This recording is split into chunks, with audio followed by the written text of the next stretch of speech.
of Wellness. I'm your host, Erica Lee. In Dreams of Wellness, we focus on reimagining what holistic health means in our lives, especially for women of color. We're getting deep into topics like health, stress, healing, inner peace, vulnerability, mental health, finding and building community, and so much more. We're going to challenge ourselves to critically examine the barriers we face while being confident in knowing that we can address these challenges when we give ourselves the space to rest and dream beyond what we can see in front of us. I'm so glad you're here. Let's get into it.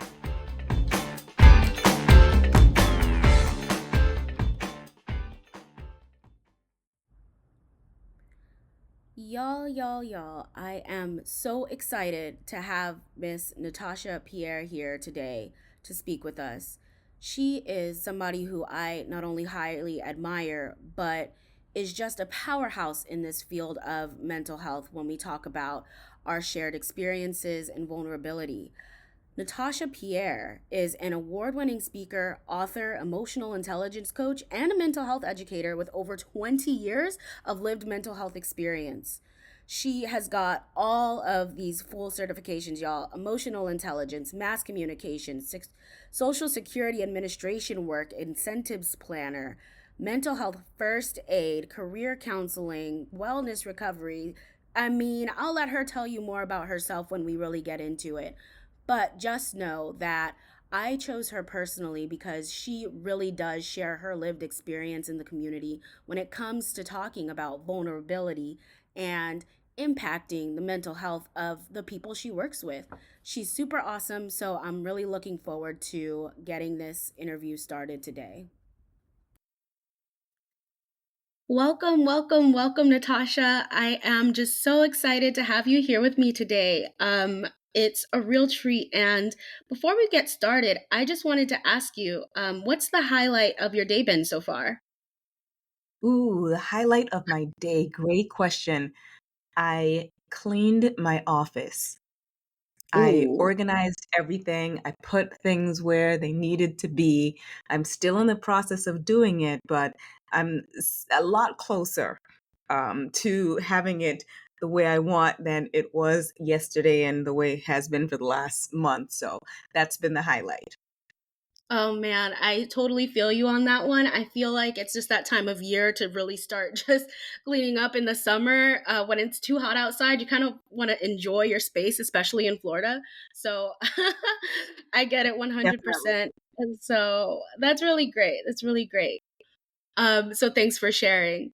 So moving on, I really wanted to take a little time today and just talk about your journey and what drove you into the mental health space. Well, I am and have been in the mental health space primarily because of my own journey.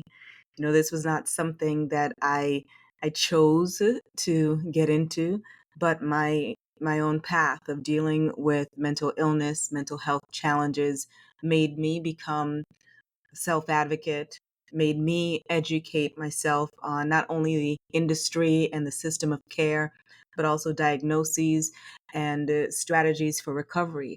And so by doing that, I, of course, interacted with other people who were experiencing similar challenges, had similar diagnoses. And as I advocated for myself, I advocated for others. And fast forward, here we are. Now, I really love this because I think it's really important when we talk about mental health and just all of the stigmas that really surround it. I wanted to talk about this topic of vulnerability because a lot of the Mhm. times we find it difficult to be vulnerable and share and use our stories to advocate for others. And knowing that this is such a large problem that plagues many people in terms of their overall wellness, I really admire the way that you are able to use this. So can you tell us what that term vulnerability means to you and the spaces that you work in? Thank you so much for that. Vulnerability for me is first it starts with not being ashamed of my scars, my wounds, my diagnoses. And that is a day to day, sometimes moment to moment decision that I have to make, because there are some days where I am, level 10 confident and I don't care. And there are other days where I am symptomatic and I can feel that I'm experiencing the fluctuation, mood fluctuations, the anxiety, the panic. And I've got to push through that in order to feel confident and to be confident and to walk in my purpose, passion, gifting, assignment. Vulnerability is it's tough, because our society is not is not accustomed to people being vulnerable. They're not accustomed to the what I would call the negative side of human emotion and human frailties. We're not comfortable with it. We want only the good, happy, and positive emotions. The five and ups: surprise, happy, excited, elated. We want those things. But when a person is dealing with depression or grief, sadness, anxiety, we're not really good at talking and speaking about it. I'm vulnerable because I don't have I don't see myself as having a choice. For Mm. me, I see myself as, when I lean into my vulnerability, that's the way that I connect with people. No one has ever reached out to me or connected with me because I seemed perfect. I seemed like I had it all together. It was because of my ability to simultaneously live, be productive, be successful, and have these moments of weakness, moments of vulnerability that has allowed me to be effective in supporting others. You know, as a society, we're not comfortable with vulnerability. I also say that we're not comfortable with authenticity. And Mm. authenticity is just being who you are, no more, no less, not puffed up, not shrinking, just being you. And to do that, to be authentic, it takes a level of honesty that I don't think many people are comfortable leaning into just yet or fully. Because in order to do so, you risk being not liked, you risk being ostracized, you risk being on the outs, and that's a scary place to be. So I understand why people aren't leaning into vulnerability and authenticity in the way that I think they should. But for me, it's the only way that I know. Wow. I mean, you've just said so much, and there's so much to unpack there. I think I feel similar in a lot of ways. When I talk about vulnerability and sharing, one thing that I realized is that it really does open you up to community in a way that is not accessible to a lot of other folks. When you share about your struggles and you share about the raw emotions you're feeling, I think that it opens you up to more love and community in a way that you might not have been able to access before. So it's really touching to hear you say that.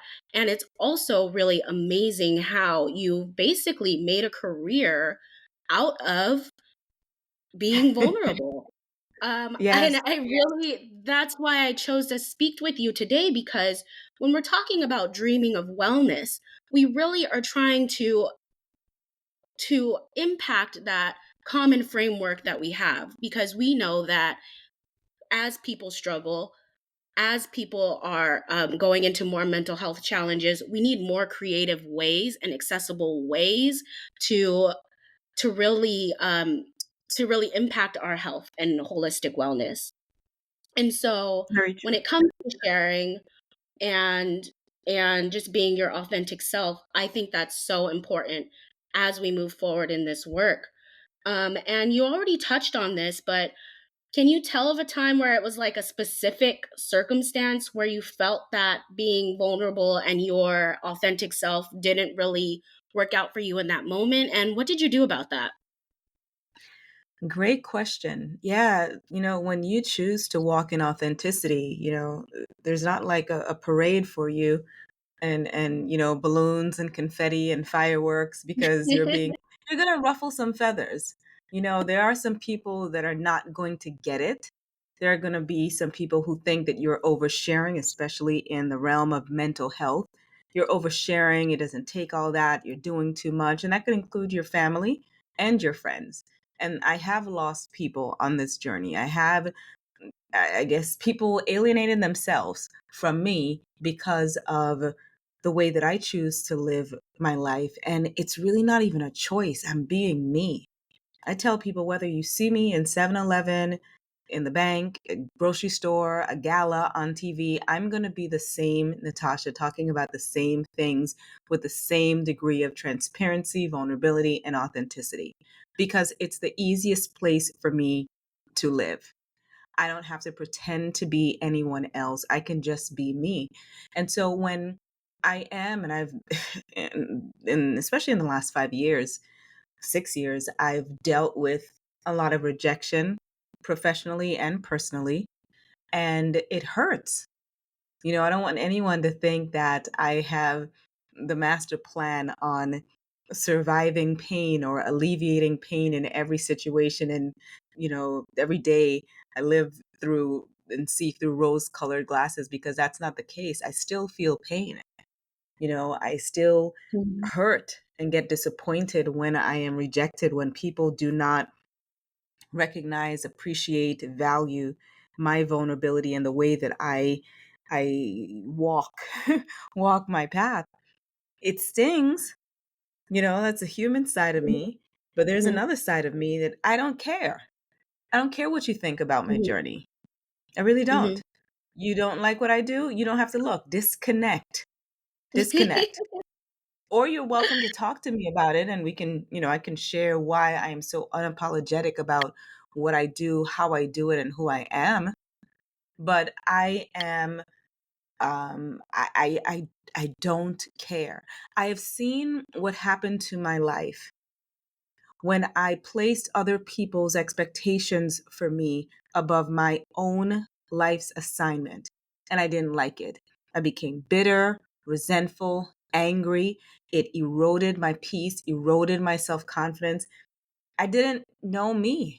And I think that's what's happening with so many people right now. It's not necessarily a mental illness, but the overwhelm, frustration, anxiety, and stress that they're feeling is because they're living a life that is not their own.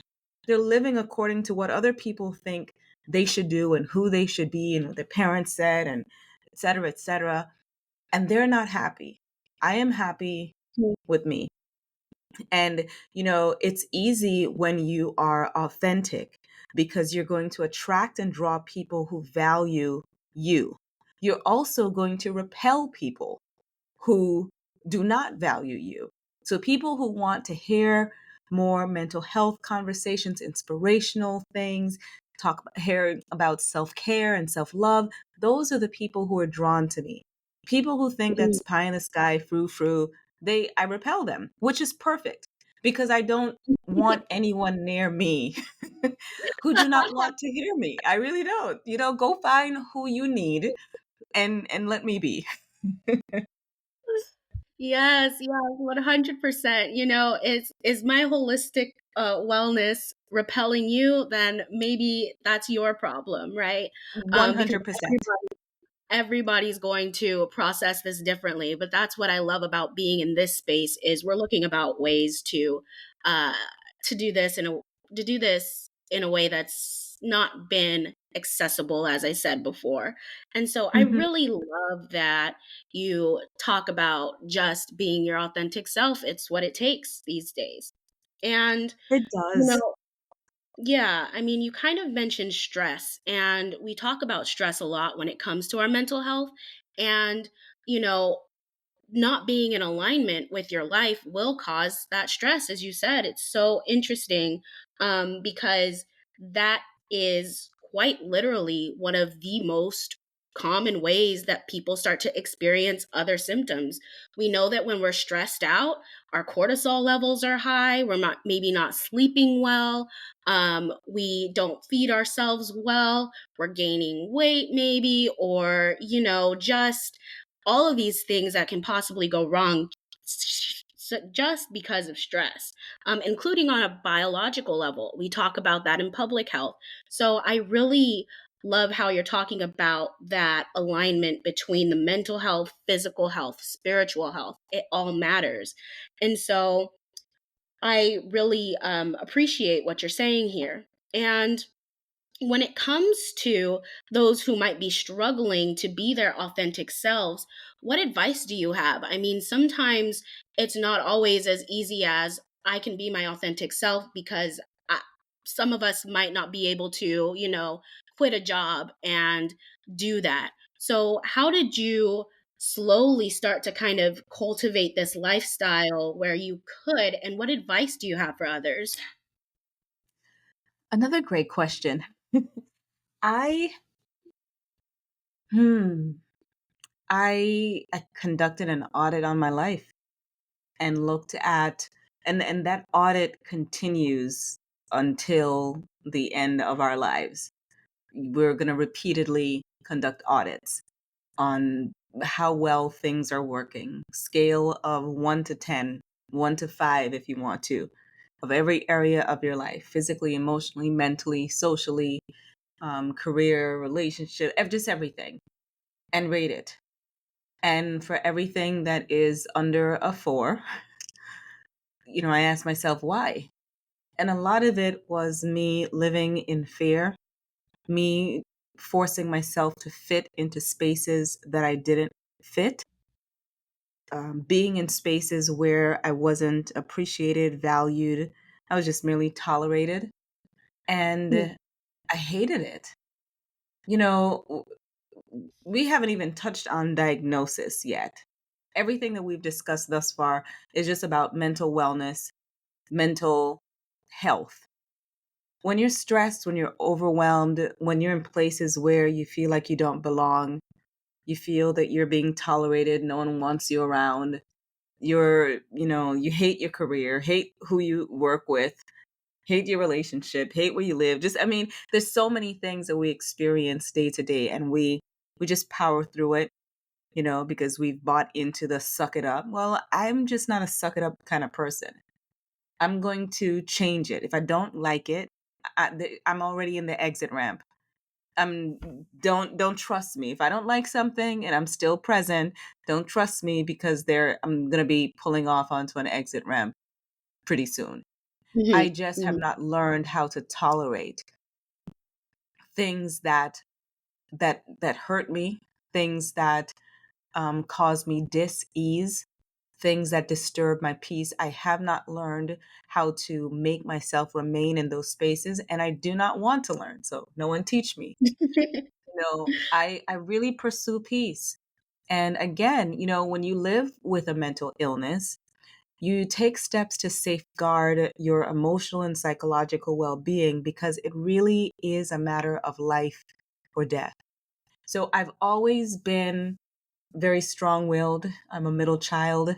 Um, I'm a quadruple Aries. So I think being fiery and passionate is in my makeup.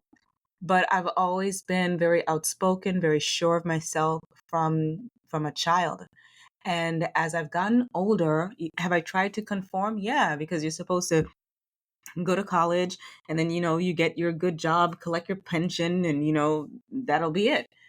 But I've never fit into those spaces. And for so many years I tried to force a fit. And it just wasn't working. Part of it is I realized that my first introduction to working was not as an employee. It was as an entrepreneur. So that explains why I would always go into a job setting, and I'm not only doing my job and seeing what is wrong in my area, but I'm seeing everything that's wrong and I want to fix it. That's what I am. I'm a strategist, I'm a problem solver, I'm a fixer. And when the backlash came for me just being me, of course it made me uncomfortable. And I've had enough of those uncomfortable experiences in my life to recognize that I don't want any more of it.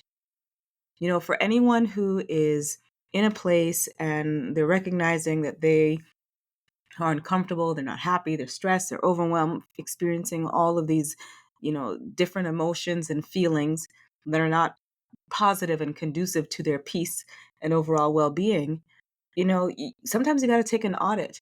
And that's sitting still with yourself. Maybe you make a pros and cons list of everything that you're involved in, and you get rid of everything that you're doing out of obligation, everything that you're doing because people expect you to, everything you're doing because you overcommitted. Get rid of all of it and focus your attention only on things that bring you joy, things that feed your soul, things that you're enjoyed in, that you enjoy, that you want to learn, that you want to be involved in. And I think that if more people would do that, start driving in the exit ramp, because I know everyone can't quit their job today, but Hmm. start driving in the exit ramp, and that means dust off your resume, get on Indeed or wherever else, start looking for other opportunities. You got to take steps toward where you want to be in order to get there.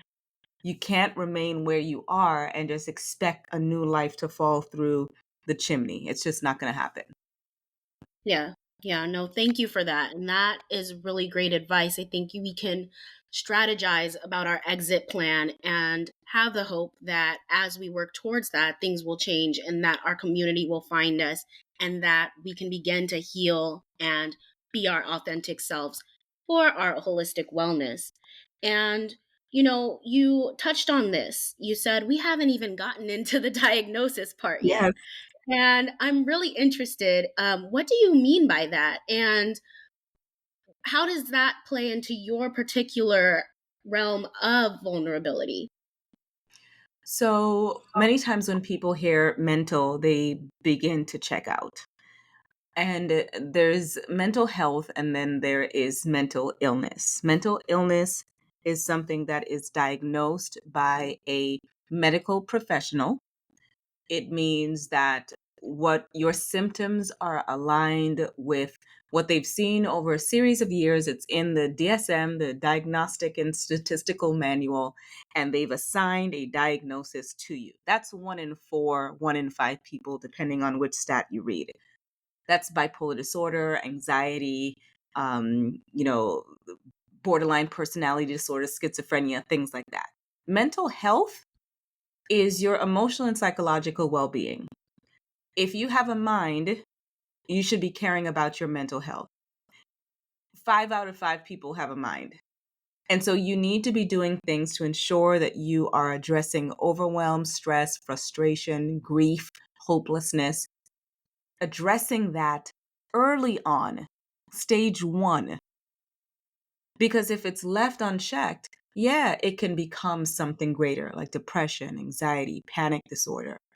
How it factors into my vulnerability, the diagnoses that I received about 25 years ago: bipolar disorder, type 2, ultradian, which is mixed states, rapid cycling. You go between depression and hypomania, for me, several times a day, several times an hour, sometimes. Generalized anxiety, panic disorder, post traumatic stress disorder, for a number of things. And then EDNOS, which is an eating disorder not otherwise specified.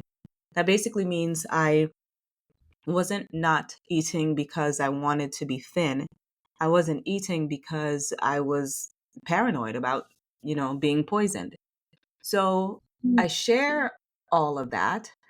Um, and maybe about 6 years ago now was the first time I shared my diagnoses publicly, because for years I lived in shame. I had significant self stigma because I was the one voted most likely to succeed. I'm the smart one. I'm brilliant. I've got several, certifications, degrees, everything. How could I be dealing with this mental stuff? And the word that had me in a chokehold was crazy. I thought that's what Hmm. people would call me, and I have been called crazy. And it took a very long time for me to get to a place of peace with it all. And I got there by realizing the fear of remaining quiet and remaining silent and hiding in the shadows, hiding in shame, was hurting me more than any person's stereotypes and stigma ever could. And so that's why I shared. Senator Darrell Roussan. He's a Florida state senator. I heard him speak several years ago, and he said, "If I scream my story first, you can't hurt me if you whisper it second." And it was so impactful for me. I was like, yeah, I'm just going Wow. to tell my story. I'm going to take back my power, and I'm going to take all the power out of anyone being able to weaponize it. And that's what I did. So I shared publicly on stage in the most grand way possible. I was completely vulnerable. Was I scared? Absolutely. I was shaking. I couldn't speak to anyone before I did it. But I did it, and I'm here. And from sharing, from coming out, if you will, the people that I've been able to help and support and empower, that's been the win for me. Wow. That is extremely powerful, and I have never heard that quote before. So I'm gonna be running it back, and you could expect it to be on the Instagram page because what? Yes. I mean, that is so that is so empowering and impactful that we have the capacity to take our stories and not feel that shame by sharing and just saying, "Hey, this is me 100%, and you can no longer shame me for my circumstances. This is my life. This is how I'm living it. This is how it's impacted me. And now let me help you. Let me pull you out from Absolutely. that hole. Let me, who you can see 100%, cultivate that notion of comfort. And I just love that so much, so much. Hmm. So Thank you. thank you for that advice and sharing that. And, I want to talk about this too, because I feel like sometimes as Black women, it can be really even more difficult to share and be vulnerable and accept this. So, how has that kind of played into this for you? And do you have any specific advice for women of color dealing with this issue? Great question. You're asking all the great questions. This is I have not had any challenges that I'm aware of as a let me back up because I do have one. See, the reason why I said I didn't have challenges is my upbringing is different. I am an American, but I wasn't born or raised in the United States. I was born and raised on St. Thomas in the US Virgin Islands. And so on my island, everyone looked like me. Well, the majority of the people looked like me. Everyone in positions of power looked like me. I wasn't raised to call myself Black or African American. I was Caribbean. My parents are Trinidadian, so I was Trinidadian. I was a St. Thomian. When I came to America and I learned more about race relations in America, I knew it from a cognitive level, but not from an intimate level. I actually, unfortunately, didn't learn it and get it until 2020, 2021, where I had my first experiences. Yeah, my first experiences. And I've been in this country since 1994. It was the first time that I was aware that I was being treated differently because people were having trouble digesting what I was saying and doing from a being that looked like me, being both female, being what America calls Black, and probably being younger than they thought. And it was hurtful. It was unsettling. I got called "you people" in a professional setting. Oh, wow. Yeah, it is. I also had my diagnoses attempted to be weaponized against me, and I knew that it was done because of it was a race issue. Fortunately for me, and I'm saying fortunately because I wasn't raised with a race consciousness, it doesn't affect me in the ways that I think that it would affect people who were born and raised in America. I don't care. You got a problem with me being Black? I don't care. Deal with it. That's a personal problem. I really do not care. but you are going to respect me. And if you cannot respect me, then we do not have anything to talk about. We do not need to engage. It's so silly and stupid to me. That's just Mm. the way that I look at it. Anyone who is bothered by my skin color, I hate saying it like this, but you're an inferior being. And that sounds so elitist and arrogant, but when you behave like a buffoon, that's the way I'm going to treat you. Because it's so Oh. silly. I'm like, it's 2024. I'm not dealing with that. My work Mm. is life or death. When you step into the mental health space, if you are not for advancing everyone's mental wellness, if you're not for doing the work, get out of my way and do not slow me down with silly things like race. If you have a problem Wow. with it, that's on you. Now, I know that's easy for me. Again, I don't have an emotional memory and an emotional pain connected to race because I wasn't raised here. For anyone who is dealing with that, I am a huge proponent of being in spaces where you are celebrated and not tolerated, being in Mm. spaces where you feel the belonging. Diversity is not enough for me. Equity and inclusion, not enough for me. I need to belong. Belonging says that not only are we inviting you to the party, not only, can you come and have whatever you want. There's a tent card with your name on it and a chair. We can't wait for you to get here. That's the type of spaces and places that I want to be in. And I recommend, suggest, highly recommend for people to find those spaces where you can relax, where you can breathe, where you can exhale, where you don't have to puff up or shrink, where you can be fully you. Because I just don't have the energy to perform. I don't. And performing for me creates a stress that can exacerbate my mental health and diagnoses, and I'm just not doing it. So I am not going to be uncomfortable so that people who make me uncomfortable cannot be uncomfortable. That's not going to happen. I'm going to choose me and my peace every single time. Wow, wow, wow. Thanks, Natasha.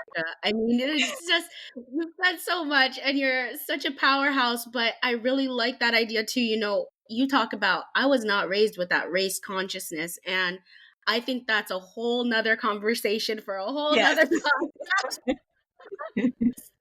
but you know what? Like I really admire this because like we said, I always want to try to spin this with some note of positivity. And what Mhm. I really like about this is yes, this circumstance happened to me. I struggled through that, but at the same time, it did not stop me and I did not care.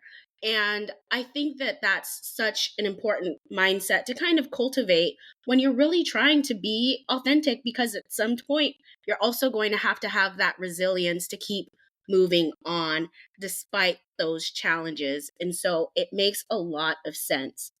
And Now, it did hurt. It definitely Mhm. did hurt, and especially in the professional arena, it did hurt. It shocked me. It stung me. It was a very very challenging time for me. But this is why, when we're talking about dreams of wellness, I do my work. I'm journaling. I'm in therapy. I've got a coach. I am meditating, praying. I'm doing my work so that when things happen that catch me off guard, that I wasn't expecting, that just, knock the wind out of me. I am confident in my ability to bounce back. I am very resilient, and I'm confident that no matter what comes my way, I'll be able to handle it, and I have to be, because with my mental health background and with the challenges that I've experienced and the just the journey that I've had, I don't have an opportunity to reside in the land of despair and funk for too long. Depression Right. for me is life or death. So I do my work and I'm consistent with that so that when things like this happen, it may take me a while, I may have to go to trauma therapy to deal with it, but Mhm. I know that I'm moving through instead of just standing still and holding the weight of it. Right. And I think that's so important. It reminds me of a quote I saw recently by a mindfulness coach named John Kabat-Zinn. And it says, you can't stop waves, but you can learn how to surf. And for me, that really looks at what you just talked about is equipping yourself with the proper tools to deal with these things as they come along. Because you're right, we cannot just sit there all the time. Are we going to therapy? Are we journaling? Are we having that quiet time? Are we having that rest? And I think you're the perfect embodiment of all of that and living the life that you also preach and teach. So it's really encouraging just to hear you say that. And as we're on this positive note of here's all of the things that we can do, would there be like a list of maybe a top 3 to 5 pieces of advice you would have when it comes to just being that resilient person or building yourself up to that? Well, first, it is to do your work. It's kind of like when you have a cold, that's not the time to begin taking your vitamins. You should have been taking them all along instead of having them sit on top of your refrigerator. It's the same thing for your mental health. When you are practicing mindfulness, meditating and praying daily, journalings, meeting with a therapist, a coach, having supportive friends, a supportive friend group, you know, sometimes I see people online talking about their friends. I'm like, that person is not your friend. Where did you Mm. learn this definition? I have no friends that are sarcastic and nasty and rude and mean to me. Not at all. When you are doing those things, it helps you to build up your wellness tank, or your wellness bank account. So when something adverse happens in your life, you're not immediately going into the red, but you've built up, enough reserves that you take a hit and you can keep on going. So it's doing the work, not being afraid to pause and evaluate and audit your life. I know many people are just afraid to be still. We saw that with the pandemic. Many people were just bothered, afraid, really uncomfortable with being at home and being still. And it's because it was likely the first time that they came face to face with their life, their spouse, their kids. And it was scary. But having some time with yourself every day, just to reflect, to think on what's working, what's not, what you'd like to change, tweak, improve, what your next goal is. That's very, very important. Self-awareness is huge. I'm an emotional intelligence coach as well, and self-awareness is the first scale, the first tenet. I am very, very self-aware. I have to be. When you live with a mental illness, you are so aware of everything you do because you want to appear normal. And so you're masking a lot. And I've done that. I still do it. But having that time by myself, journaling, getting things out of my head has really been beneficial to me and built my confidence in knowing that I can get through anything. That quiet time for me, I can reflect on past trials that I've been through, past things that I've overcome, and use how I got through those things to get through the current things that I'm dealing with. And it is mental health is a solo mission, but you do not have to do it alone. And so we're each responsible for our mental health. And we can, in community, support one another as we do so. That'd be Yeah. my advice for everyone. Yes. Yes. Yes. Yes to everything that you have just said. Natasha, this has been such a robust and deep conversation. I just wanted to make sure that there was anything else you didn't want to add before we kind of taper off today. And with that, too, I want to let people know where they can follow you. You've written several books, you Mhm. are online often, you have a strong social media presence. So I want to be sure that people know where to find you after this podcast. So I am everywhere. You can find me at Natasha Pierre Official. And I do have a lot on my social media. And it appears that I am very active. But one of the things that I do is I set posts and I go on about my day. Because sometimes, depending on the day, social media can be triggering for me, but it's also the place where I connect with people the most. And so I maintain that presence. But I am back to self awareness. I know when I can be on there, for an hour or two and interacting, and when I just need to set the post and go on about my day. But I'm always available for any conversations relative to mental health, substance use, just navigating life, inspiration. My DMs are open for that and that only. And I want to encourage people who are listening that there's something that was said during this episode, this broadcast that stood out for you. Do not ignore that. Many times we overestimate our mental health because we're strong, we're functioning, you know, we don't look crazy. We're not doing the stereotypical Hollywood movie things that denote failing mental health. But sometimes it could be just that you haven't left your house in a week. Hmm. You haven't seen another human. You're working from home, you do everything from home, groceries are delivered, you're just not interacting. Human people, we are relational beings. We're not intended to live in isolation. So it could be that you've withdrawn from people, you've lost interest in some of the things that you once loved. You're not going to the places that you used to go to, hobbies, leisure, etc. Pay attention to that. It can also be physical symptoms, things like eczema. I finally got rid of mine. I was dealing with it from 2017, and Wow. that's stress. That's your body talk. Your body speaks to you.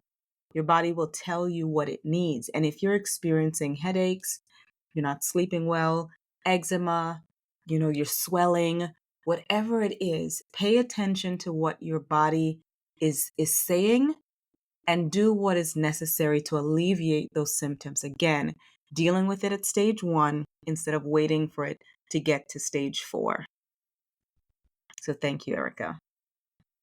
Wow.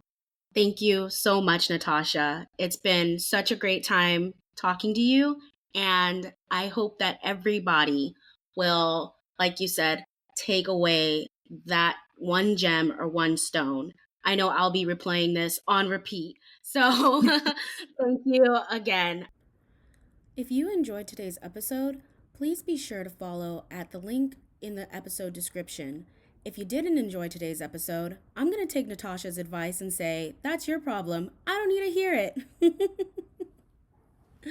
Until next time, remember, always, always, always be well. We'll see you soon.